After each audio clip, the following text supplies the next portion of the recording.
Y así va respondiendo, ¿ah? Así va respondiendo él, digamos, ¿no es cierto?, que la pregunta. Político más hábil, Jaime Guzmán, eh, gran excéntrico de Chile en el siglo XX, Pablo de Roca, el escritor, sacerdote más influyente en la sociedad chilena en el siglo XX. Fíjese, José María Caro Rodríguez, que es el primer cardenal chileno, que era obispo de Iquique, cuando lo nombraron arzobispo de La Serena y después arzobispo de Santiago y primer cardenal chileno. No, observen ustedes que no dicen lo común. Y aquí viene el tema. A mí yo lo guardé esto porque siempre me llamó la atención. Dice,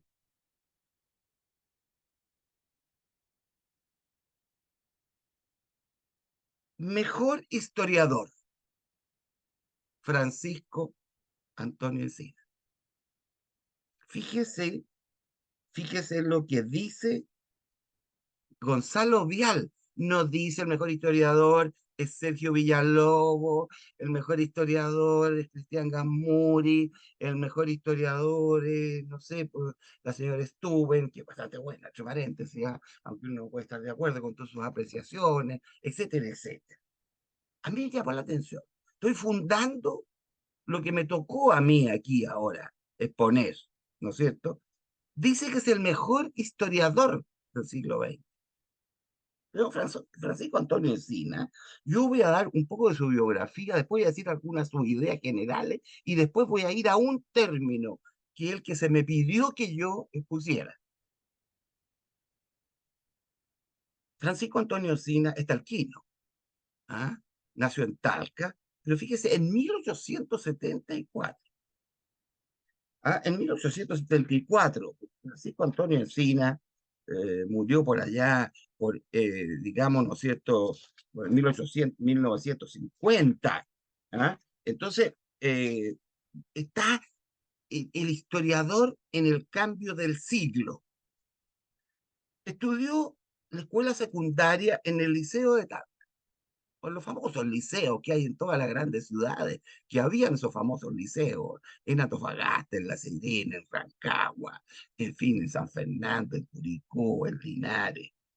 Y estudió Derecho en la Universidad de Chile. Se recibió de abogado ahí en 1896, pero ejerció Derecho poco tiempo, poco tiempo.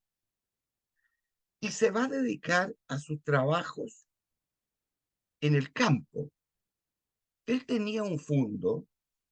Y aquí entro con una cosa muy personal, porque mi padre lo conoció y era amigo de él, de don Francisco Antonio Encina. Yo soy de campo, ¿ah? ¿No es cierto?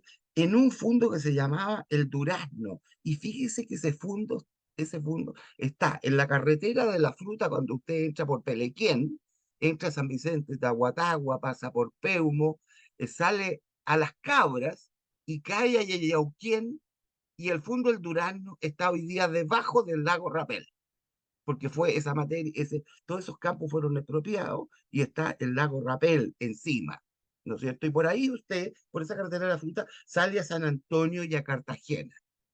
Ahí estaba este fondo donde Francisco Antonio Encina se dedicó al campo. Tenía un campo ahí, vamos a ver, pero diríamos también él arrendaba tierra en Linares, más al sur, y fue un buen agricultor. Fue un buen agricultor, era muy proactivo. A todo esto ustedes me podrán decir, profesor, ¿y cuándo estudió historia? Si es que no estudió historia. Primero esa carrera que hablamos hoy día como de historia, licenciatura en historia, que son 5 años, que lo tenemos claro. Piensen ustedes que estamos a finales del siglo XIX, comienzos del XX. No había los estudios, digamos, como disciplina científica, como me dijera usted que Barros Arana, ¿no es cierto?, estudió historia, digamos, ¿no es cierto? No era, pues tenían habilidades. Ahora, don Francisco le encantó siempre la política. Y entonces entró al que se llamó Partido Nacional, pero es Unión Nacional. No confundamos con el Partido Nacional fundado pues, del 70 al 73, sobre todo que funciona ahí o al final del gobierno de Frey. Fue diputado por Linares, Parral y Loncomilla, en 2 periodos. Y los diputados, como ustedes saben, duran 4 años, igual que en esa época también, fue diputado 8 años. Participó mucho en la Comisión de Hacienda, fue un fulano que entendía mucho de esto, y se le ofreció, fíjense bien, ser eh, profesor de la Escuela de Derecho de la Universidad de Chile, se le ofreció el cargo de ministro de Hacienda, de Justicia e Instrucción, así se llamaba, sería educación hoy día separado de justicia, y en todos los casos que yo les digo a ustedes, no aceptó los cargos, no los aceptó. Eh, Él escribe mucho, ya voy a hablar sobre eso, algunas de las cosas que escribió, y entonces ingresa a la Academia de la Historia y a la Academia de la Lengua de Chile, e ingresa. Y en 1955 recibe el Premio Nacional de Literatura, ¿ah? De literatura, porque escribía muy bien, le salía, digamos, la escritura, ¿no? Es consejero de la Sociedad Nacional de Agricultura, de las sociedades que hay en Chile, o de mineras, sociedades de banco, la Sociedad Nacional de Agricultura, las primeras sociedades, por así decirlo, gremiales que asociaban a los y está en la Comisión de Enseñanza Comercial. Yo les agradecería que ustedes siguieran estos datos porque eso nos hace explicar su pensamiento, todo lo comercial, todo lo agrícola, en lo cual le va bien, etc. Él se va a retirar a su campo, se va a dedicar a estudiar sociología, aspectos científicos, pero es autodidacta. Este punto, por eso que vuelvo a repetir, un historiador hoy día de estos ya diplomados, con un magíster y con un doctorado, no sé dónde, en Harvard, lo miraría y diría, no sé, esos enfoques suyos son ficciones, cosas que se le pasaron por la cabeza. Eh, de lo que escribe él, que escribe, por ejemplo, 2 volúmenes de la presidencia de Balmaceda, 2 volúmenes sobre la presidencia de Balmaceda, escribe Bolívar y la independencia de América Española, otro texto, estudia a Bolívar, eh, y sobre todo, ojo con esto que voy a decir, cuando se produjo el cambio de siglo y vino el centenario de la primera Junta de Gobierno, no de la independencia, de la primera Junta de Gobierno, vino el centenario, 1910, que recuerden ustedes, ahí hubo 2 presidentes, digamos, ¿no es cierto? Hubo vicepresidentes en un año, se murieron los presidentes, digamos, hubo vicepresidentes que también se murieron, que era don Pedro Montt, el presidente, ¿no es cierto? Y se murió, digamos, don Pedro. Finalmente va a ser Barros Luco al último, digamos, ¿no es cierto? Pero hay 2 vicepresidentes y 2 presidentes. Y vino en algunos historiadores como una reflexión, ¿qué era Chile? ¿Por qué los problemas de Chile, de la cuestión social? ¿Qué es lo que había en Chile? Y ahí entonces se destacan, por ejemplo, el doctor Valdés, que no se llamaba doctor Valdés Cangia, ese era el seudónimo, que es un profesor del Liceo de Talca, o por los Liceo de Talca, que escribía ahí el doctor Valdés Cangia, Alejandro Venegas, ya es su nombre, era profesor de inglés, del primer curso de inglés del pedagógico, el doctor, y cada uno escribe. Don Enrique Maquiver, ojo, don Enrique Maquive. Fue gran maestro en la masonería, bisabuelo del ministro Blume. Se fija usted, ¿no es cierto? Que fue ministro Blume. Fíjate usted, don Enrique Maquive pronuncia en 1900 en el Ateneo de Santiago un discurso, ¿sabe cómo se llama?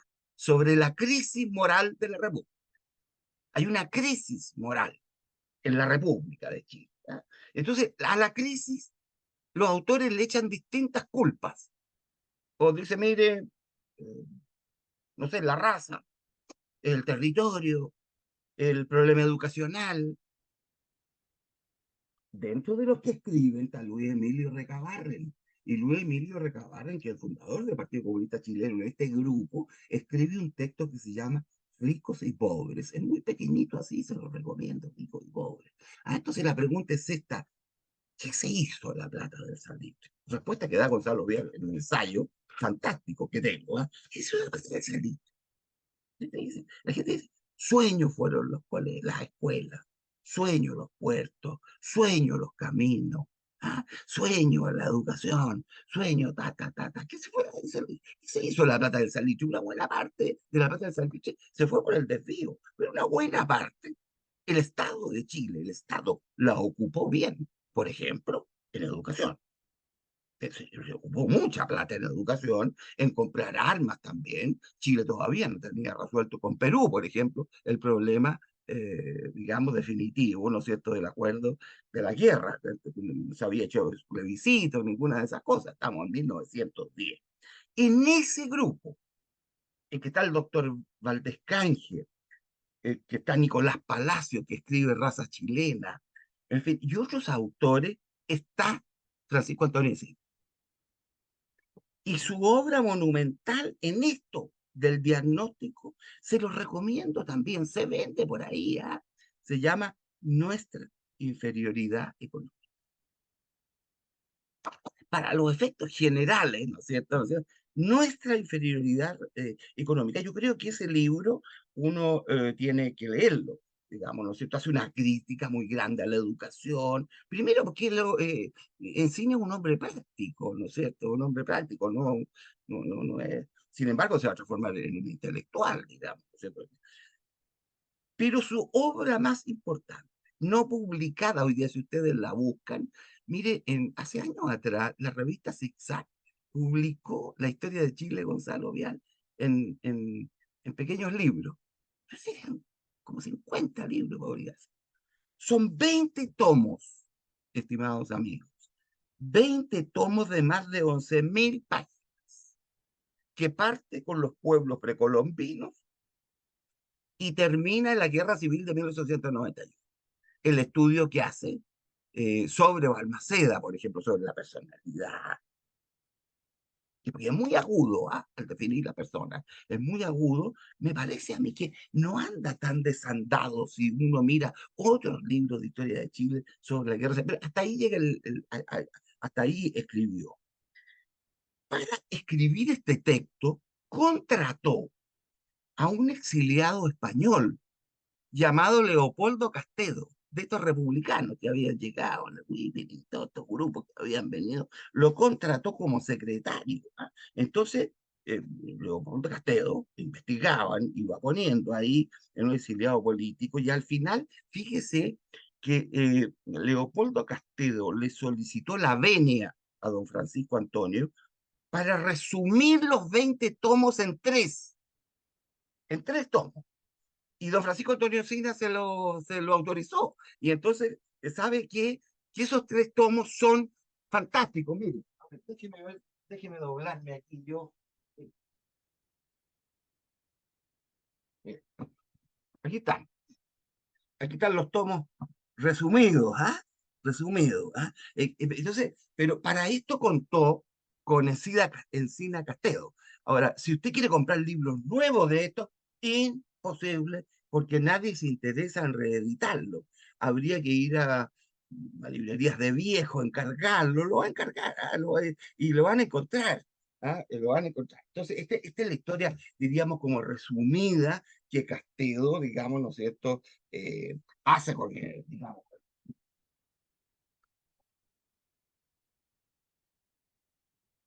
son las ideas, algunas, para ir al fondo, porque hay una idea que mi amigo Rojas me encargó, y esa idea es muy importante, que uno podría extrapolarla, probablemente hoy día, no sé, y es que Chile, dice, vive una gran declinación económica, porque observen este detalle. Nuestra inferioridad económica la escribe en 1911, es decir, al año siguiente de la celebración de la primera Junta de Gobierno, de los 100 años. ¿Ah? Y dice, mire, Chile tiene una gran declinación económica. El problema es económico, otros dicen, perdón, el problema es moral, otros dicen el problema es del destino de Chile. En fin, se llaman testigos del año 20, también tengo un libro ahí que se llama Testigos del año 20 del profesor Gasmuri, que están ahí resumidos, ¿no? Están todos los que escribieron de esa época. Mire, ellos no se conocen los que escriben, no se conocen entre sí, muchos, pero todos están contestes en una cosa. En Chile hay una crisis. ¿Dónde está la diferencia? En el origen de la crisis, en el análisis del origen de la crisis. Bueno, nuestro profesor, ¿no es cierto? Del cual estoy hablando, que no era profesor, nuestro historiador, eh, dice, hay una crisis, ¿no es cierto? Chile, hasta, durante el siglo XIX, fue un país con grandes emprendedores, gente que viajó al extranjero, ¿no es cierto?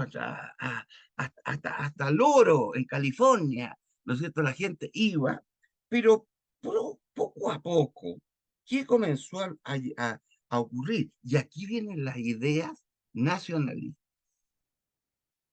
Algunas ideas nacionalistas de Francisco Antonio Encina. El comercio en Chile fue reemplazado por puros extranjeros. Vinieron miles de inmigrantes. Chile es un país de inmigrantes. Hoy día tenemos un problema con la migración, pero Chile fue un país de inmigrantes durante el siglo XIX y fue hecho Chile por puros inmigrantes, estimado alumno. Si esto yo no sé si ustedes están acostumbrados, lo han pensado esta tesis. El primer rector y fundador de la Chile era un venezolano, Andrés Bello. El segundo rector, un polaco, un grandioso polaco, llamado Ignacio Domeyko. El fundador de la Escuela de Medicina, el doctor Sassier, que era francés, el doctor Blest, ¿ah? que era irlandés, y los grandes constructores de ferrocarriles. ¿Quién era? Henry May, del famoso barrio May. Es el constructor de los ferrocarriles en Chile. Y Will Wright, igual, del primer ferrocarril, la primera línea que se construye entre Valparaíso y Santiago. Eso hay que tenerlo en cuenta esto. No quiero seguir porque no es el tema, pero todos estos inmigrantes en todas las áreas, en la arquitectura, en el diseño, en la arquitectura francesa, puros arquitectos franceses, etcétera. Entonces es que dice él, mire, perdón, pero hasta el salitre y el cobre están en manos extranjeras. Aquí está el acento nacionalista de Francisco Antonio Sina. Fíjense ustedes, este es la secta nacionalista. Hay algunos, los historiadores que lo han estudiado, historiadores que estudian un historiador, dicen que él está dentro de las corrientes nacionalistas y autoritarias, autoritarias. Más bien conservador, vamos a ver después, mirado de un punto de vista, ¿no? Del Partido Conservador, y ojo, racista. No es el único. Vamos a ver si lo era o no lo era, qué matiz tiene eso. Se fija usted, porque Tancredo Pinochet y otros más, en fin, y Nicolás Palacios también lo eran, de los testigos del año 20, ¿no?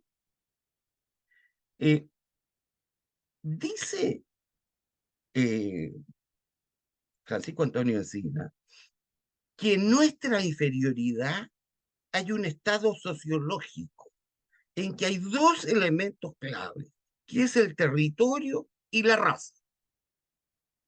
Y observe lo que dice de la raza. Voy a abrir comillas. No quiero usar mis palabras porque en esto dice así: la raza, Chile está hablando, por herencia, por su relativo atraso en su evolución y por la enseñanza que se le ha entregado, se le ha otorgado, es vigorosa en la guerra. Chile gana la guerra, pero es medianamente apta en lo agrícola y carece de toda condición de vida industrial para lo manufacturero y para lo comercial. Así él ve a Chile en la época, ¿no? Después del centenario. Dice que nuestro territorio lo define el territorio del espacio, el territorio del Estado de Chile, como una comarca que condena a las razas débiles, dice, o mal educadas económicamente, a que arrastren una existencia lánguida y precaria. Esto No lo dice él nomás, lo dice casi todos los otros autores que he citado, ¿ah? Dicen que en Chile hay una crisis, en fin, cada uno está buscando el origen de la crisis. ¿Qué dice de los chilenos? Se caracterizan, dice los chilenos, por un extraordinario vigor físico y por su orgullo, pero son incapaces de un trabajo regular y sostenido. Yo no sé, es muy probable que ese diagnóstico hoy día no lo podamos decir, es otro, porque Chile, 100 años después, es otro Chile por distintas razones. Y mire la frase que es fuerte. En el fondo está intacta la repugnancia del aborigen por la actividad manual. Bueno, así, pues, hay autores que dicen, bueno, que era racista, vuelvo a repetir, ¿no es cierto? ¿Ah? Dice, a las pocas aptitudes psíquicas naturales de la raza chilena para la economía. Hoy día no podríamos decir esto, ¿no es cierto? Porque hasta la persona más sin antecedentes sabe que el dólar va a llegar a 1000, ¿no es cierto? Y que no sé, que la inflación es como el 8,7, vamos para el 8, no sé. Todo el mundo tiene datos económicos hoy día. Es otra, digamos, ¿no es cierto? ¿Ah? Y mire este punto que es interesante. A esto, dice, se une la contraproducente educación impartida en Chile. Contraproducente educación impartida en Chile, que esta sería una de las causas más importantes de la inferioridad económica.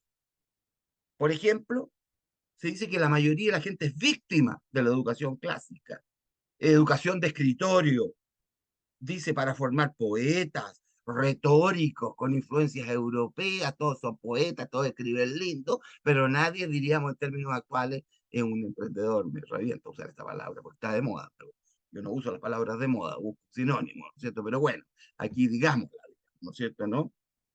Y le falta educación, dice Encina, al chileno común, educación moral, educación para el carácter, y porque en Chile hay una imitación pasiva de Europa, dice, de los esquemas, de los paradigmas europeos. A la clase alta está en decadencia, ¿ah? Tiene un afán de ostentación, etcétera, etcétera. Todo esto son observaciones, pueden ser válidas o no. Bien, voy al meollo del asunto. Todo lo dicho era para que ustedes tengan una idea más o menos, ¿ah? De quién estamos hablando, cuál es. Mire, yo estuve mirando algunos de esos tomos, que los tengo por ahí en la biblioteca, ¿ah? Y para preparar la exposición.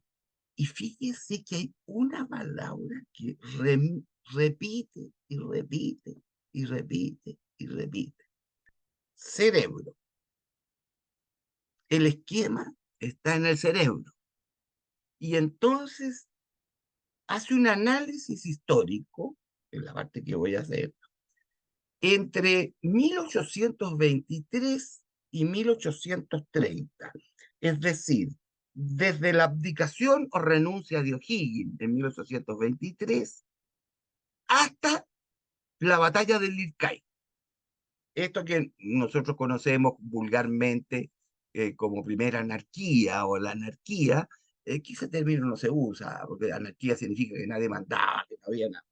Había algo de eso, pero pareciera mucho decir, ¿no es cierto? Entonces, ahí va a ser un análisis que yo quiero quedarme con este análisis, que diría, este sería de todo lo que he dado vueltas para llegar acá, sería el corazón de la exposición, según mi punto de vista. Usa este término, los desconformados cerebrales. Desconformados cerebrales.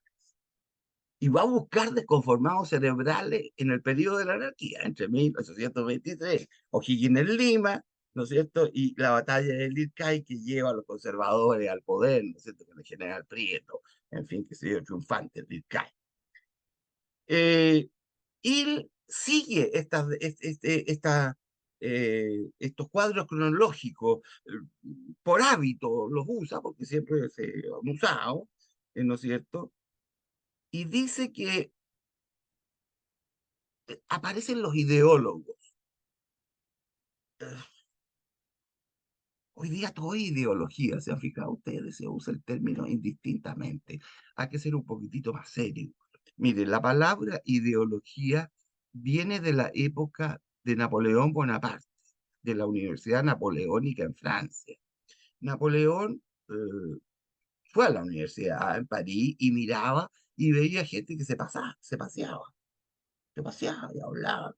Y dice, ¿y esta gente qué es lo que hace? ¿Qué es esta gente? Es pensar nomás, le dan vuelta, le dan vuelta. Entonces, estudian las ideas. Y el autor que crea este concepto de ideología es Destit de Tracy, un autor francés que dice el estudio de las ideas. ¿Ah?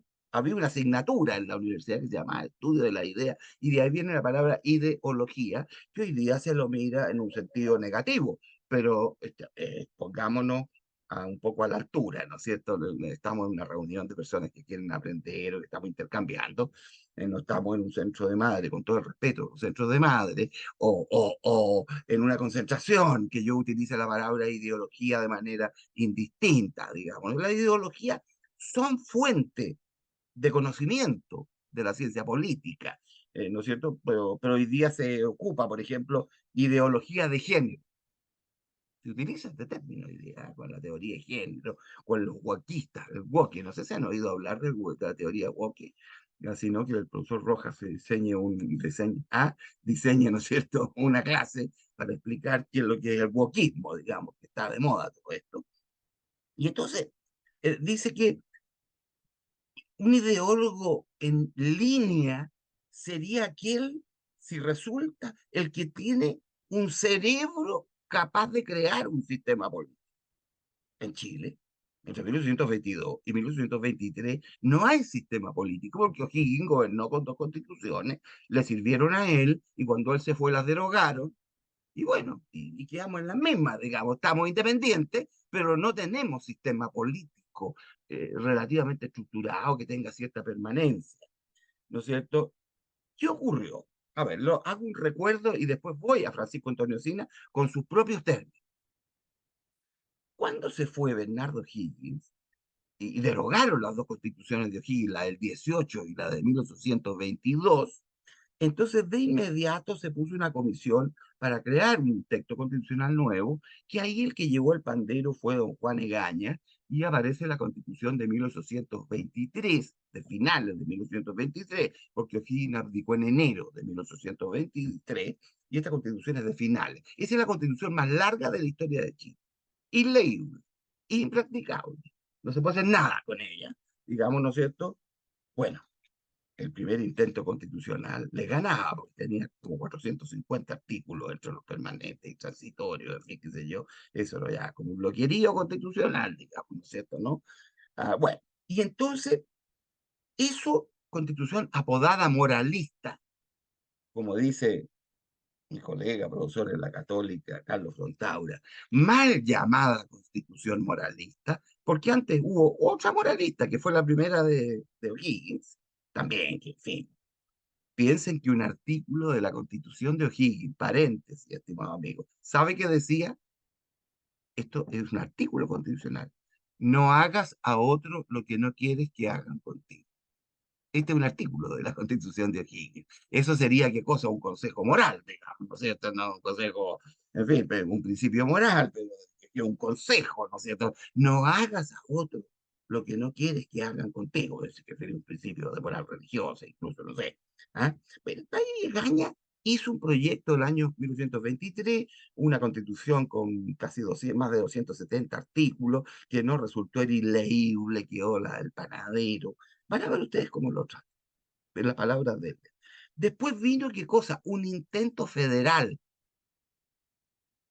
Ustedes saben que ya Estados Unidos existía, era un país ya independiente de casi 30 años, y había organizado su estructura estatal como federal, y le había resultado, y le resultó bien, hasta hoy día. ¿No es cierto? Estados Unidos federal, eh, Estados Unidos, Estados miembros unidos en una federación, así se llama, mayor, digamos, y ese sistema, mire usted, lo copió Argentina, lo copió México, incluso Brasil, que es un país en realidad no español, sino que portugués, de invasión portuguesa, también, digamos, ¿no es cierto?, lo copió. Y le resultó, y le resultó. En Chile se intentó también una forma federal, pero tampoco funcionó por las razones que podemos analizar después. Y finalmente, en 1828, se intentó otra constitución. En el periodo de 7 años hubo dos constituciones, un intento federal que no fue constitución, sino leyes federales, eh, la Constitución Liberal de 1928, redactada por Francisco Antonio, digamos, por José Joaquín de Mora, que era un gran intelectual español, pero afrancesado, y que finalmente redactó la Constitución. Muy bien redactada, muy, muy bien redactada, para mi gusto, cortita, un mensaje entre paréntesis: las constituciones no son para las élites, las constituciones son para que las entienda el pueblo, la gente común. Por eso las constituciones no pueden ser muy largas, porque si no serían para puros intelectuales, para puros de estas oligarquías que están arriba, que se dan gusto escribiendo cosas. ¿Ah? Uno tiene que entender cuáles son sus derechos y también sus deberes, pero de forma clarita, corta, bien precisa. Bueno, esa constitución tampoco resultó siendo tan buena como estoy diciendo, porque provocó una guerra civil. Fíjese, esa constitución tan buena, eh, el presidente Francisco Antonio Pinto, ya Pinto se llama presidente de la República. Dejan de llamarse ya directores supremos a esa altura en 1828. Bien, ¿a quién llama entonces? Dicho esto, ¿a quién llama? Desconformado cerebral. Francisco Antonio Pinto. Y pone ejemplo de desconformado cerebral. ¿Ah? Por ejemplo, a Juan Egaña, el redactor de la Constitución de 1823. Voy a usar sus propios términos, porque son temas embromados. Dice, comillas, convirtió su cabeza en una olla de grillos. Juan Egaña era una persona muy culta. Había leído, había estudiado. Juan Egaña, no su hijo Mariano, que va a redactar la Constitución del 33 de Portales, no, este es don Juan, el padre. Tiene en la cabeza, dice, una olla de grillos. No es capaz de qué, dice, de una concepción política lógica, lógica, es decir, que se puede aterrizar, de la Constitución de 1923 era inaplicable, la más larga y la más inaplicable. Y tuvieron que derogarla entera. Tuvieron que derogarla entera. O Juan Egaña nunca perdonó, entre paréntesis, ¿eh?, a los que le derogaron la Constitución y todo el empeño que le había puesto. ¿Quién es el impulsor más importante ahora de las leyes federales? Estoy siguiendo los tres ejemplos que puse. Analizando con Francisco Antonio Sena, analizando con él. Dice Infante era capaz, fíjese la frase, era capaz de crear nada, nada, porque las leyes federales se copió de afuera, pero no se adaptó. Ojo, ojo que se repite siempre en Chile este afán de copiar lo que viene de afuera, que resulta, las ideas que vienen de afuera, pero que aquí no son, ¿no es cierto? Porque dice, son hombres que tienen principios algunos, pero son aspectos teóricos que son incapaces de convertirlos en una acción política sólida. De hecho, las leyes federales duraron unos meses. El propio presidente Francisco Antonio Pinto tuvo que derogarlas. Chile, estimado alumno, nadie pagaba impuestos, nadie sabía que, digamos, ¿no es cierto?, el 80 o 90% de la población es analfabeta en la época. Entonces, el gusto de ciertos grupos arriba intelectuales que miran porque tienen conocimiento, son grupos selectos que saben que existe Estados Unidos, que les resultó, que tiene una forma de gobierno presidencial, pero tiene una forma de Estado federal ¿no es cierto? Entonces dice que la historia ha catalogado a estos ideólogos del federalismo, del moralismo, los ha catalogado como ideólogos que no pasan de ser cerebros desconformados, cerebros desconformados. ¿Y qué son los cerebros desconformados? Los que adhieren, dice, a una idea o institución exótica, que la convierten en panacea y presas de un verdadero frenesí, procuran imponerla contra viento y marea, atropellando todo lo que encuentran en su camino. El tipo más representativo de esa idea, dice Encina, es Infante, el del intento federal, que cae de lleno en la categoría de desconformados cerebrales. Y hacia el final, dice, fíjese bien, y hacia el final, ¿sabe cómo califica a Infante? Como maníaco poseído de una idea fija, que es copiar a los Estados Unidos, porque obviamente el sistema federal le funcionó a Estados Unidos. Yo he dicho que me ha llamado la atención, ¿eh? Yo he estado leyendo varios textos, algunas partes de su historia, y las veces que ocupa la palabra eh, cerebro, desconformado, por eso cerebral, dice que lo mismo ocurre con Francisco Antonio Pinto. Francisco Antonio Pinto era un hombre como de principio, sí, era anticlerical, en ese grupo, de todos estos que hay muchos liberales, el propio Ramón Freire también era un poco liberal, que había sido director supremo, después de O'Higgins. Se dice que no hay en ellos, y Pinto refleja su pensamiento en la Constitución Liberal de 1828, no hay una sola concepción política concreta. Si el punto aquí es como yo bajo y aterrizo y no me paso películas, ficciones, entonces dice que su cerebro, habla de Francisco Antonio Pinto, no encierra idea alguna de cómo deben realizarse, ¿no es cierto?, las cosas. Digamos que sería desconformado cerebral el que se aleja del realismo político, porque al contrario, Censu, después no vamos a encontrar que están los realistas políticos, los que ganan el ICAI, que es Portales, y la República, la Constitución del 33. Eh, Dice que hay en estos cerebros también sentimientos, y mire la palabra que usa, yo no la había visto, sentimientos descabalados, descabalados, que es la típica persona que tiene sentimientos porque es muy emocional, porque quiere la justicia, quiere lo mejor para la patria, pero no, usted le pregunta cómo lo va a hacer y hasta ahí llega. Está rota de la idea hacia abajo. Dice que también son cerebros infantiles que aman la libertad, pero confunden la libertad con debilitar el gobierno. Dice cerebros infantiles, los que confunden mandar con licencia. Con licencia. Tienen el poder y creen que todo es licencia. Pues, entonces, que haga usted lo que usted quiera porque, ¿no es cierto?, deja ser. ¿Qué tienen, dice estos? Yo diría, dejaría yo a Juan Egaña, porque Juan Egaña es un conservador en algunas cosas, liberal en otras.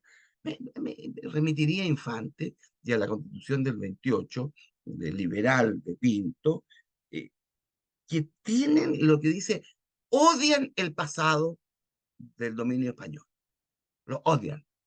Por eso dice, mire, copiemos Estados Unidos nuevo, el federalismo. ¿ah? Eh, Porque prima, además, el sentimiento sobre el intelecto. ¿ah? Son políticos, dice, que han leído a Montesquieu, a Rousseau, pero son incapaces de aplicar a la realidad social chilena. ¿Cuál es la realidad social chilena entre 1823 y 1830? Que el 90% de la población es analfabeta. Esta es la realidad. Y si la gente leía a Montesquieu y a Rousseau, es decir, leía el contrato social y el espíritu de las leyes, ¿quién leía? El mínimo, el mínimo minimorum. Y si el libro además no venía traducido a del francés, imagínese usted, aun cuando lo bien visto en esa época era el francés, no el inglés como hoy día, era el francés, digamos, ¿no es cierto? Entonces, simplemente el desconformado cerebral es el que vuela, ve que una cosa funciona bien afuera y la trae y la copia eh, sin matiz, sin matiz. Bueno, ¿por qué funcionó el sistema federal de Estados Unidos? Bueno, hay razones para eso, no sé, no sé si hasta el anglicanismo y todas esas religiones influyeron, estaban acostumbrados a mandarse solo. Dice que en Chile, en la época que estoy hablando, había tres provincias, tres.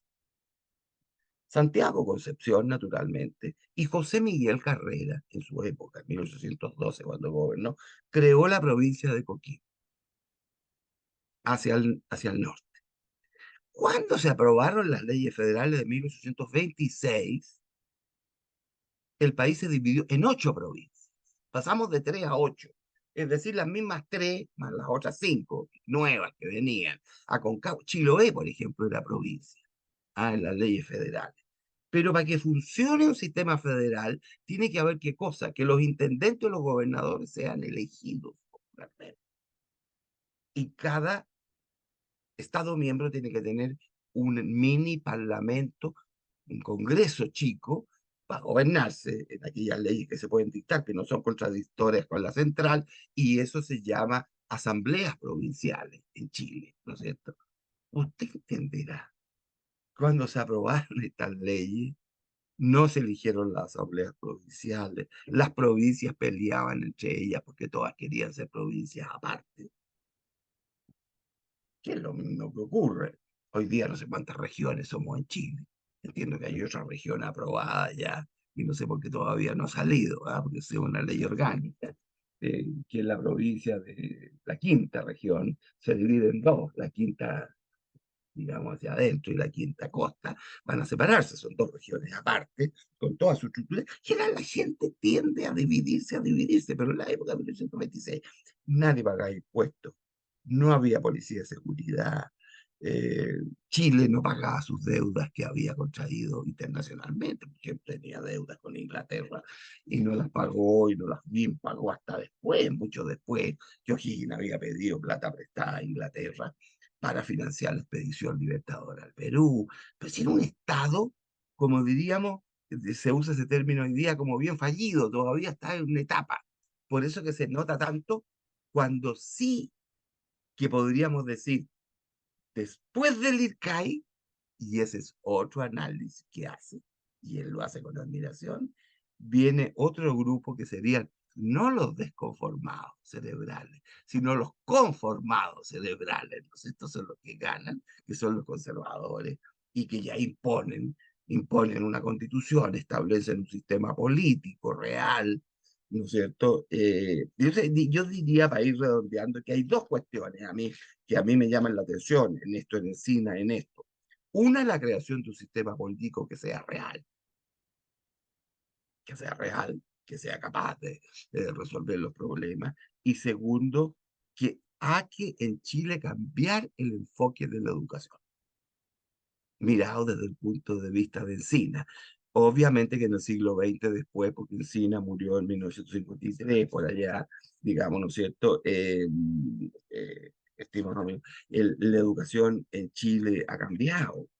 Eh, bueno, ha cambiado, pero la educación en Chile está hoy día en un estado agónico, en la UTI, digamos, ¿no es cierto? En la UCI, digamos, de la educación en Chile. como producto no solamente de que mal se gobierne, sino también producto por los 2 años de pandemia que se estuvo casi, las clases fueron, nadie sabe nada, digamos, ¿cierto?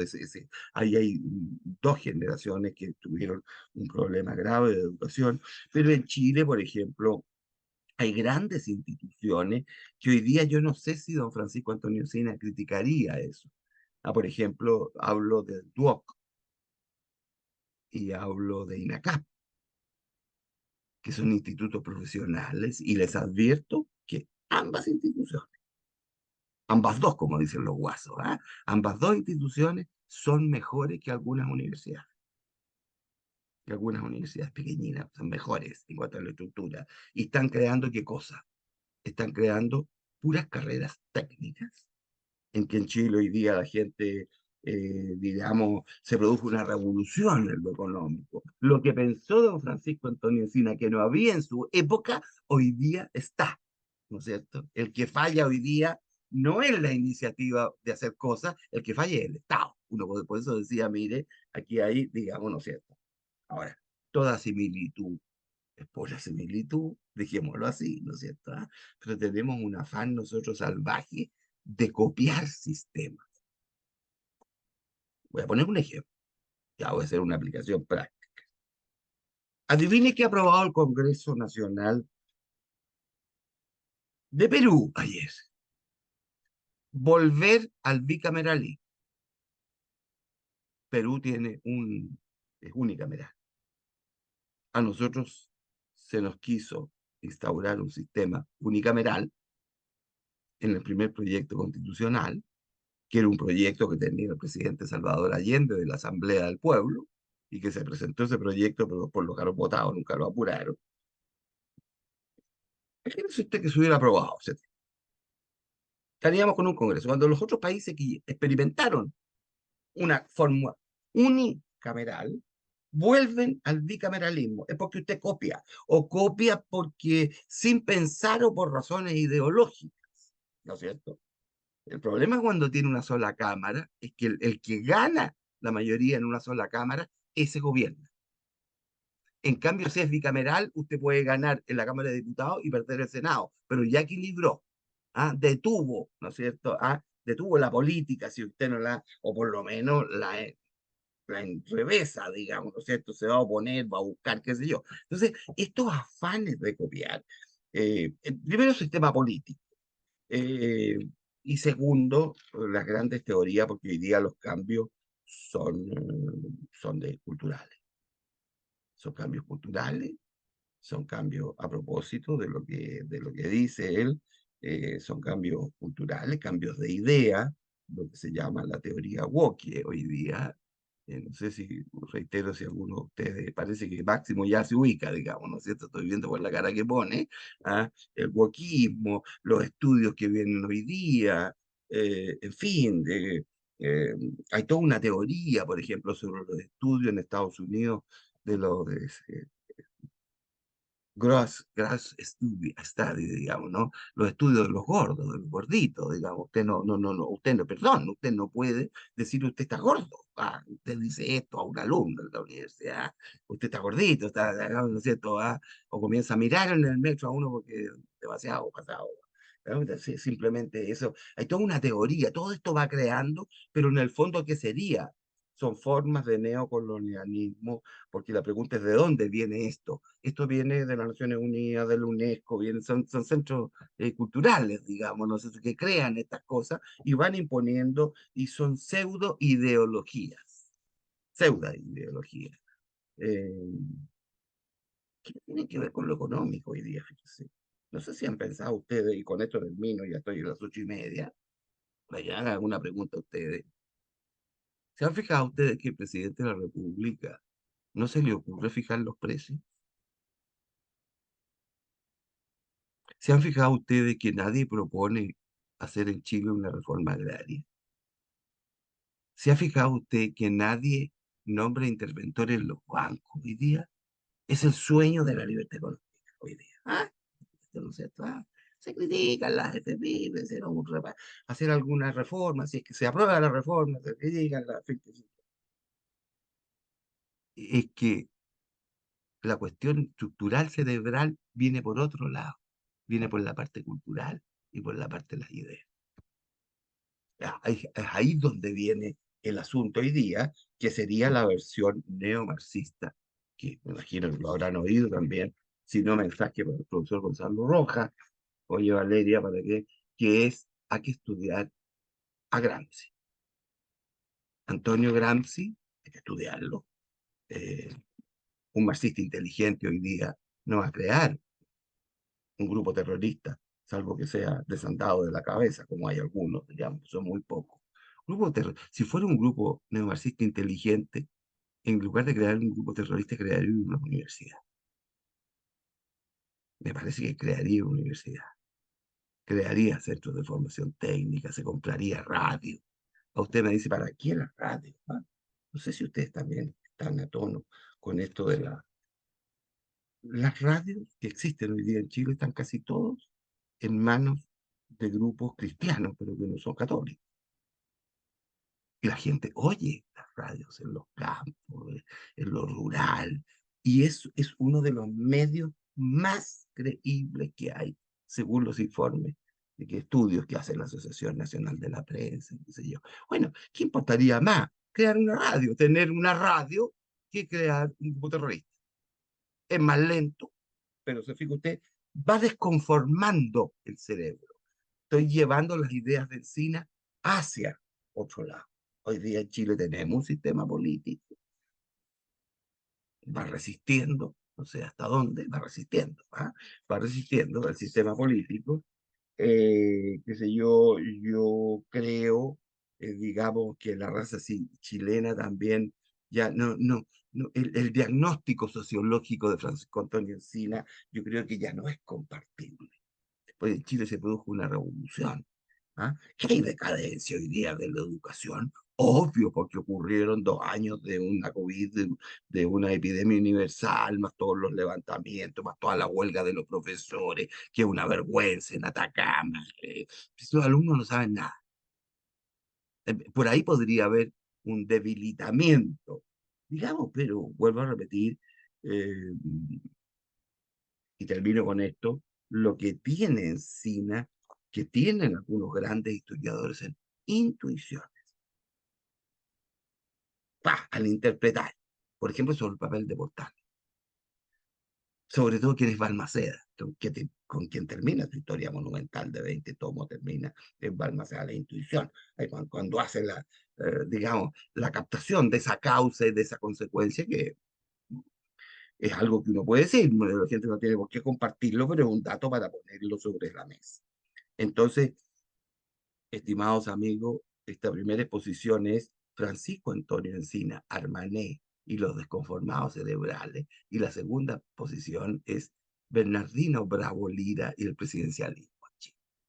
Y eso sería ya más sistema político, ¿no es cierto? Más sistema político. Pero acá el concepto de desconformado cerebral sirve harto, ¿ah? Sirve harto. O sea, y usted dice, no, que resulta que, no sé, que son tan incapaces para hacerlo. No, no, no, no, no, no, no. No es que no sean incapaces, es que no quieren hacerlo, porque quieren destruir. O sea, su afán es destruir el sistema. No es que no quieran hacerlo, no es que sean tan tontos que no sepan, digamos, ¿no es cierto? No, es que no quieren hacerlo. Bien, Valeria, por favor, creo que terminamos, son las 8:30, ¿no es cierto? Sí, Exactamente, don pero Ricardo está por ahí. usted tiene que contestar algunas preguntas, pues, Por profesor. supuesto, la que usted quiera, pues yo digo, de la exposición terminé yo, ¿ah? ¿No es cierto? Muchas gracias, profesor. Fue muy, muy interesante. Max, ¿quieres hacer la pregunta? Muy breve, muchas gracias Valeria, gracias profesor López, como siempre un gusto. Pregunta muy, porque como usted describe a Francisco Antonio Encina, yo me leí la biografía de Portales de él, Sí, los dos tomos, muy buen libro, sí. pero no he leído mucho más. ¿Por qué cree usted que Gonzalo Vial, porque esto es una opinión de Gonzalo Vial, pero por qué cree usted que Gonzalo Vial lo señala a él como un historiador del más relevante del siglo XX, teniendo en cuenta que la aproximación que usted nos hace, que es bastante interesante, se oye como poco amable, ¿ya? Una Sí, persona que poco amable a los chilenos, que Sí. critica a ciertos intelectuales o actores relevantes muy duramente. ¿Por qué cree usted que es del paladar de don Pero, Gonzalo? a ver, Max, mira, a ver cómo. Te voy a decir una cosa que a lo mejor puede ser media loca, pero que se me viene a la. Gonzalo Vial es un intelectual, era abogado, pero los Vial son todos agricultores, tú sabes, son de Doñigüe, de Coltauco. ¿Ah?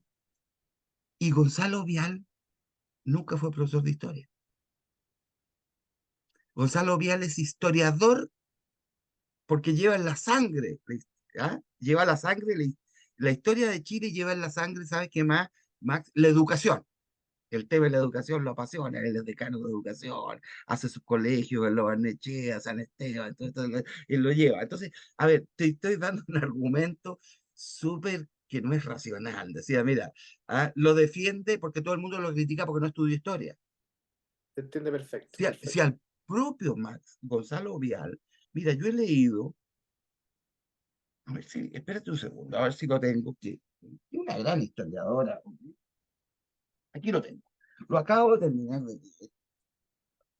Se llama Construyendo un reino de este mundo. Es de la Ana María Stuber. Ella va a ser premio nacional, no me cabe duda, que es una gran historiadora. Más bien onda Alberto Hurtado, Diego Portales, um, por ahí jesuítica, digamos, ¿no es cierto? Pero este libro habla sobre la iglesia y dice, mire, aquí había muchos liberales, dentro de los cuales está Pinto, dentro de los cuales está Infante, que fracasó, bueno, fracasan, pero están las ideas liberales que vienen después de Bilbao, de todo esto. Si tú miras la biografía que ella usó, las fuentes, las fuentes,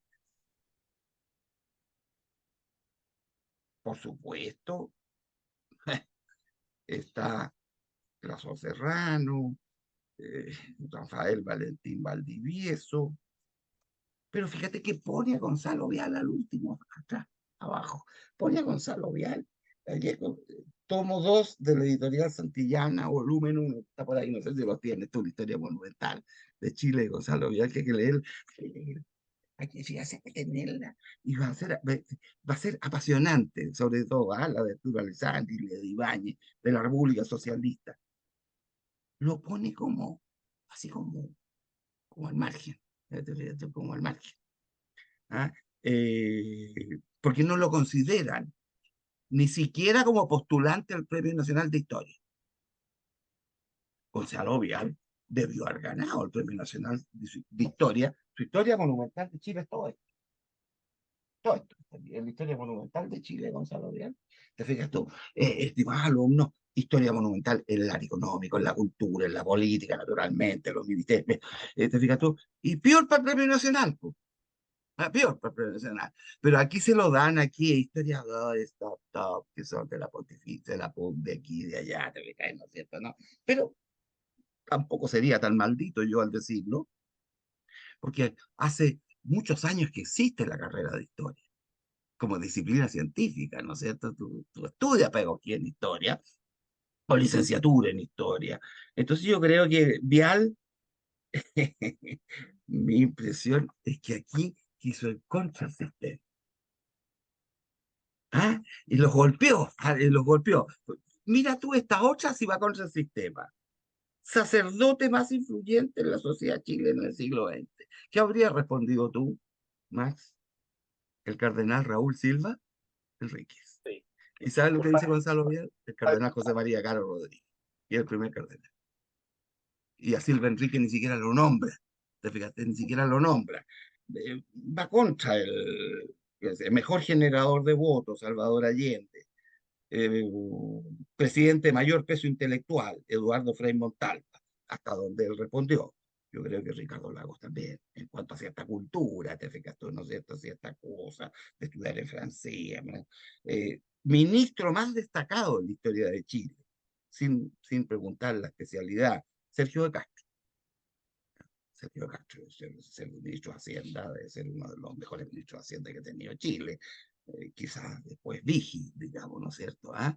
Seguido por Fox y toda esta gente, digamos, ¿no? Fue ministro de Hacienda, porque en realidad siguió. Entonces, va contra el sistema. Los dos son historiadores que no son historiadores sistemáticos, sino que estudian porque a ellos les gustó y escriben. Ahora, algo que no he dicho también, mira, pero que es importante en esto, Max, eh, se critican las fuentes de cuál tú sacas las cosas, las fuentes.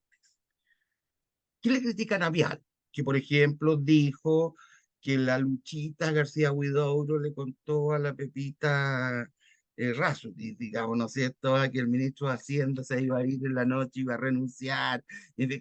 Ese tipo de cuentos, que es un cuenteo que se encuentra a la historia de Chile con datos naif, con datos freak, ¿no es cierto? ¿Ah? Bueno, ¿sabes qué se sostiene? Que don Francisco Antonio Encina escribió su historia monumental de Chile copiándola de Barros Arana, pero sin citar. O sea, tomó los mismos elementos de Barros Arana, que yo tengo la mitad de los tomos de Barros Arana, acá me falta la otra mitad, que Barros Arana es más aburrido que hay, porque va toda la fuente abajo, al citar toda la fuente, ¿verdad? Entonces, si estudió a Barros Arana, toma datos de Barros Arana, pero no dice Barros Arana, tal tomo, tal qué sé yo, entonces se critica, bueno, porque son historiadores que no son historiadores sistemáticos en el sentido de haber estudiado en la universidad, diríamos, un estudio básico de metodología, ¿no es cierto? Porque si yo escribo algo, lo cito. Es decir, mire, la misma frase a pie de página está tomado de fulano de tal, hasta el estudio de ensayo más mínimo que uno haga, hace la cita, ¿te fijas? Pero yo quise provocarlo, ¿ah? Máximo, acá esta es esta, quise provocarlo yo lo tenía en la cabeza de esto, porque a mí sí, siempre me llamó la atención que Gonzalo Vial dijera eso, porque podría haber dicho Gonzalo Vial, Guillermo Feijóo Cruz, ¿no es cierto? Podría haber dicho el mismo Barros Arana, su historia monumental también. Me parece que llega hasta la Revolución de 1891 también, Barros Arana, ¿no es cierto? Hasta por ahí llega, o post-portales. ¿Ah? Entonces, pero hay que sacar las intuiciones. ¿Ah? Me parece que la intuición de desconformado cerebral es un buen término. ¿Ah? Es un buen término, te fijas tú, en el fondo sería el poco aterrizado, o el que no es capaz de crear un sistema, como sistema, me refiero político, y cuando entra, Máximo, la prueba de fuego, cuando el sistema resiste, te fijas tú, el sistema resiste a sí mismo, se quiebra, no se quiebra, te fijas tú, ese sería, diríamos, para mi gusto, cuando, ay, con razón o sin razón, analizando todos los casos en los que nos ha pasado estos últimos 3 o 4 o 5 años, el sistema no se quiebra finalmente, ¿ah? No se quiebra a ver, no se quiebra rotundamente. Otra cosa es distinto que el sistema no funcione, o no, que es lo que yo veo hoy día, pero en mi opinión personal en esto, salvo de lo de Antonio Encina, es que no quiere que el sistema funcione. ¿Te fijas tú? No quiere. Cuando una ex primera dama dice, perdón, yo he venido aquí a destruir, eso es lo que yo venía a hacer, a destruir. ¿Mm? Entonces, saco todo de la primera dama y simplemente me voy para mi casa, ¿no es cierto? Y quedo en el suelo todo el sistema, porque yo vine a eso, a destruir. Yo vengo a destruir. Eso, lo primero que dice, bueno, pero que Chile no funciona. Bueno, perdón, pero si aquí hay toda una teoría de atrás que no es woke, que es que todos deberíamos ser pobres. Ah, porque la pobreza es una especie de utopía. Termino de nuevo con una cosa, perdón, que sea un poco, digamos, me dé vuelta sobre mí mismo, pero eso es lo que, una oportunidad creo que les conté yo, me invitaron a dar una conferencia al seminario de Santiago. Esto fue cuando ya estaba listo el primer proyecto constitucional. Al colegio seminario de Santiago, porque es un colegio bien grande, está en Vitacura, por ahí detrás, donde está el San Pedro Nolasco, por allá, por ahí se entra. Y nadie me dijo nada a mí, quién era el público. Yo supuse porque me dijeron que era el centro de padres y apoderados, profesores. Y yo llegué, pues, y cuando llego me encuentro y me dicen al entrar, hay otro invitado, que es una invitada. que es una profesora, que es una abogada de la Universidad Alberto Hurtado. Muy bien, ella va a hablar de lo suyo, yo hablo de lo mío. Partí el roto adelante, le dieron la palabra al varón en lugar de la mujer, y yo hablé, dije cosas, y después comienza a hablar esta señora, que es, no sé, doctorada en Estados Unidos, no me pregunte dónde era, yo no me acuerdo el nombre, no, la única vez que la vi. Y comenzó con este toque, Max, es que nosotros estamos pensando en una sociedad en que todos tenemos que ser pobres. O sea, nosotros vamos a tener que nivelar, pero hacia abajo. ¿Ah? Y el destino de Chile es que todos seamos pobres en el sentido de una cierta igualdad de recursos hacia abajo, de pocos recursos, y yo ahí simplemente perdí el control. Yo en general no pierdo el control, ¿ah? Pero ahí perdí el control, ¿ah? Y la interrumpí, porque en realidad ella no me interrumpió a mí, yo la interrumpí y dije, mire, perdóneme que le interrumpa, quiero decirle al tiro, y me callo. Yo no tengo vocación de franciscano ni de jesuita. No quiero ser pobre, ¿ah? Pero entendamos, tampoco quiero ser Andrónico Luxi, tampoco quiero ser Angelini, pero tampoco quiero ser pobre de que andamos todos con chala y me pongo un saco encima como que si fuera franciscano, con un sayo, porque todos vamos y todos somos hermanos y paz. No, señor, yo trabajo porque quiero tener una vida más digna y yo creo que la mitad, la gran mayoría de los chilenos quieren tener una vida más digna y entonces hay que sacar de la pobreza, no apobrar a todo el mundo, digamos, ¿no es cierto? Porque sería una igualdad hacia abajo, una cosa como utópica. Oh, se puso furiosa la señora, que se le que perdón, no le interrumpo nunca más. Ahí después sigo hablando de ella, yo ya ni me metí, no tenía ganas de discutirle, pero esa es una teoría que hoy día está corriendo, y está corriendo en algunas universidades, por ejemplo, Alberto Hurtado. Que simplemente destruir, porque cuando tú destruyes, bueno, dice, ¿con qué lo reemplazo? No, no, queda destruido, queda destruido. Perdón, Máximo, hablé más yo de lo que tú preguntas, pero eso más o menos lo que, fíjate, entonces, no sé, la pregunta que alguno de ustedes podría hacer, pero se las dejo yo. ¿Dónde están los desconformados cerebrales hoy día? No los quiero nombrar, ¿no? ¿Dónde están los desconformados cerebrales? Hay varios, oiga, hay varios. Y redactaron la Constitución, el proyecto constitucional rechazado, gracias a Dios y la Virgen del Carmen, digamos, ¿no es cierto? El primer proyecto. Porque quieres copiar, quieres imaginar, quieres construir mundos utópicos. Mundos utópicos. Mundos utópicos. Mire, yo nunca he olvidado en una conferencia que le oí a Jaime Guzmán, de estas conferencias que daba, que no eran políticas, sino que eran reuniones, más bien que leía el Evangelio. Dice, hay una diferencia entre utopía e ideal. Los países vivimos de ideales, los seres humanos igual.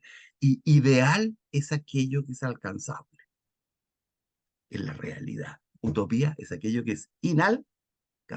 ¿Y usted por qué lucha? No sé, yo marcho por la Alameda, porque quiero construir el reino de Dios en esta tierra. No, sí, podrá caminar 2 siglos por la Alameda y el reino de Dios no va a venir a esta tierra porque no es de esta tierra, está en otro lado, digamos, ¿no es cierto? Entonces, te fijas, tú uno tiene en los países grandes ideales, los seres humanos, todos los tenemos.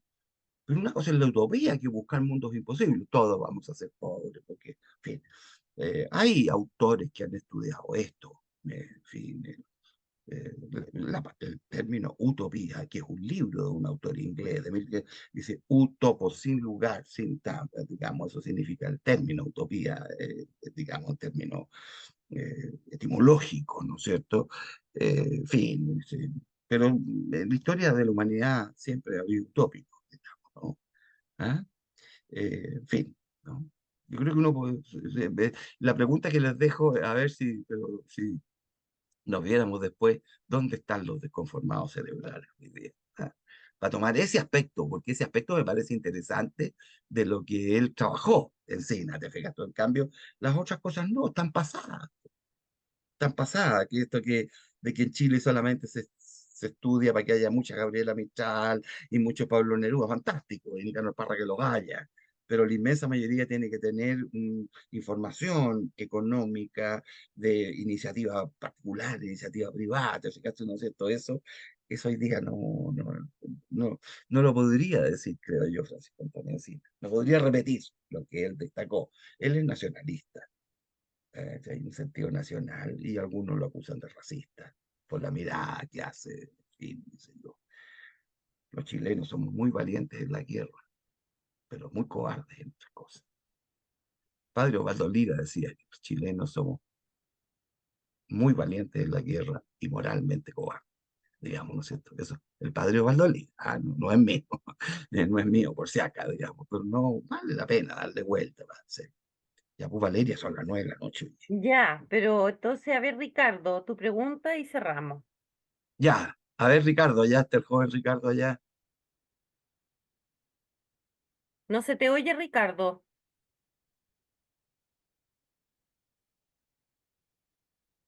Ricardo Álvarez.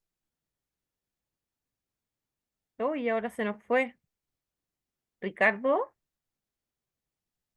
es que no te escuchamos. Máximo, muy bien, desconéctate nomás, que estés bien, chao, gracias por ayudar a preguntar. Ricardo, no te estamos escuchando. Qué raro. Ahora ¿Aló? sí, Sí, ahora ahora sí, sí. Perfecto. Ricardo. Que estaba con un audífono conectado. No, Ya. nada, yo solo quería decir una cosa. Me parece muy valioso que se esté haciendo este trabajo de volver a estos autores, de volver a hacer este trabajo de rescatar la historia del pensamiento nacional. Y lamentablemente, a partir en la transición a la democracia, eh, la derecha sufrió esto de renunciar a seguir pensando, ¿no? Se mantuvo porque la economía funcionaba bien, el país crecía, ¿ah? El gobierno, yo siempre digo una cosa, y a mí en la derecha todavía se sigue admirando al expresidente Lagos, y el presidente Lagos fue el izquierdista más peligroso de todos, porque se le, porque fue el que a los padres de familia se compraban el auto, se iban a las vacaciones a Punta Cana, mientras los colegios le empezaban a corromper a los hijos. Y nadie se daba cuenta de eso. Y porque se había renunciado al pensar, se había renunciado a las grandes ideas, a los grandes pensamientos, a los grandes valores. Y los que denunciaban esas cosas en esa época eran grupos de iglesia muy dura, que eran vistos poco menos como loquitos, ¿eh? Yo no soy del Porvenir de Chile, ¿eh? Pero yo leo los textos del Porvenir de Chile del año 2001 y le achuntaron a todo. Pero es impresionante todo lo que estaba pasando y nadie lo quiso escuchar porque cállate, hombre, viste que la economía está creciendo, que mejor no digamos nada. Y sumado a esto, a la derecha chilena le hizo mucho daño esta idea del fin de la historia. Porque triunfó esta idea de la técnica, ¿no? Ahora ya no importan las ideas, no hay ideas, ahora solo hay técnica, solo hay economía, solo hay Excel, hay cifras, mientras la izquierda hacía un trabajo de joyería, que yo lo vi en los colegios. Yo tengo 32 años, yo me acuerdo de la línea que nos bajaba en los textos escolares por ahí por los años 2000 en adelante. Entonces, nada, solo quería acotar eso y que me parece muy importante y que la derecha aprenda de este error. Yo quiero cerrar con algo. Yo no quiero, rezo por el alma del expresidente Piñera. Nunca fui partidario de él, nunca voté por él. Rezo por su descanso, pero no cometamos el error de por querer rendirlo en homenaje a su memoria, que se está cometiendo el error de querer volver al piñerismo, que como expresión política es muy deficiente. Esta cosa de que la técnica y hay que modernizarse, por ende hay que renunciar a todos los principios trascendentales. No, eso ya no va, eso solo es agua para el molino del adversario. Así que eso es lo único que quería acotar, Muy bien, profesor, pues, y Ricardo. muchas gracias. Muchas Gracias gracias, por, Ricardo. Hay eh, una pregunta, profesor, antes que comente. Aquí Sergio Silva pregunta, para poder recomendar a nuestros hijos un historiador, ¿hay alguno que podamos, a ver, objetivo? Yo entiendo que la objetividad en historia significa seguir el método con rigor. Claro. eh, mm, ya, pero objetivo, o sea, como la gente tiende a pensar, es difícil encontrarlo, pero yo entiendo lo que quiere decir Sergio. ¿Qué historiador le recomendamos a nuestros hijos? Gonzalo Vial. Yo te lo digo sin duda, Gonzalo Vial. Primero que para tus hijos no está esta historia monumental que es de Gonzalo Vial, sino que escrito antes de morirse 2 tomos de resumen que llega hasta la presidenta Bachelet y lo escribe igual que como si fuera cuento. Se llama Historia de Chile, 5 siglos de historias de zigzag. ¿Ah? Son 2 tomos. Tú lo vas a comenzar a leer por capítulo, el capítulo que más te interesa, llega hasta la presidenta Bachelet. 1, hasta el primer gobierno, la presidenta Bachelet. Yo creo que ese es bueno en otras cosas que depende del tema. Por ejemplo, de las razas étnicas chilenas, de los grupos étnicos, ¿sabes a quién hay que leer? A Sergio Villalobos, porque es el único que es hombre y es capaz de decir la verdad en Chile sobre eso. Mm, sí. Va contra el sistema, ¿no es cierto? Contra el sistema, contra un indigenismo demasiado, igual que todas estas cosas que vienen ahora que son como desbordadas. Hay un indigenismo que es válido, es correcto, está en una línea correcta, pero esta está, digamos, y yo creo que a Sergio Villalobos hay que leer. ¿Ah? Eh, y los otros, oye, que puedan leer los jóvenes, pues, oye, que sea entretenido. Si los otros son estudios, pero ya de un nivel histórico como, como de un nivel que lo entienden ellos nomás, es como críptico, pues, oye. Fíjate, todo eso es lo que está pasando, es críptico, no es leíble.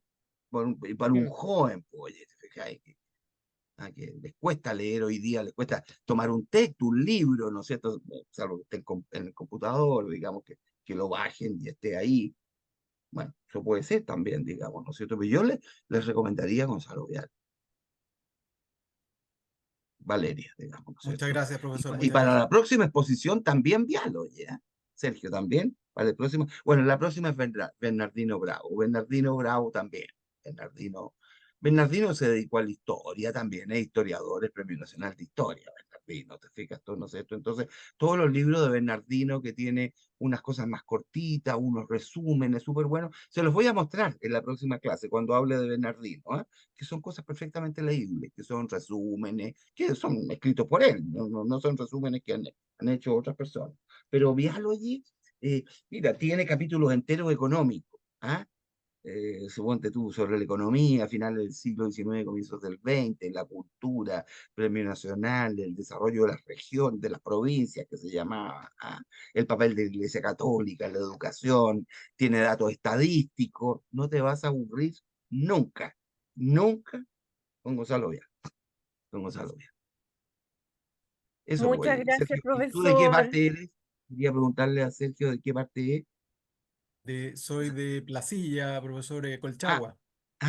de Placilla, ya que bueno, de que la gente, como se decía, de provincia. Yo también soy de provincia, pero ahora vivo en Santiago, era de la sexta región, de Perú, Sí. Yo también, de la quinta. también de la quinta, ¿te fijas? Sí, Entonces po. siempre importa mucho eso, ¿ah?